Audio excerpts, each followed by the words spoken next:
Good Monday morning, and thanks for checking out your Mr. Quik forecast. Meteorologist Nathan Kitchens here. We have an active week of weather with several rounds of rain that we'll be working through, and the rain will start today. We'll see some showers around, but the rain today will be relatively light. It won't add up to a whole lot, but just enough to make for kind of a damp Monday out there, kind of gloomy as well, but at least we get the warm temperatures. And then rounds of rain expected for much of the week this week. But again, temperatures this morning are in the upper 40s, so it's very mild as you step out.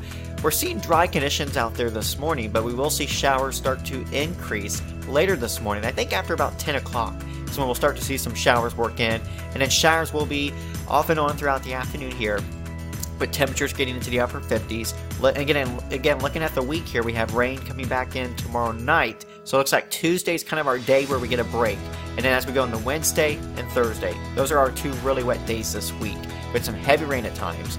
We'll see temperatures spike once again midweek after a brief cool down tomorrow, and then we'll see much colder temperatures but much drier conditions. Looks like Friday and Saturday is when we'll see the return of sunshine across the area. So again, today, it'd be a good idea to pack an umbrella, as we will see some showers around this afternoon out there. And as we go into the middle part of the week, you can see the rounds of rain working through Tuesday night, Wednesday, Thursday, and then that could end with some light snow into Friday morning, but the snow part doesn't look too significant. But again, a very active week. We could see about 1 to 3 inches of rain between now and Thursday night, but we'll look forward to sunshine as we go into next weekend. Thanks for watching. Hope you guys have a great day and try to stay dry.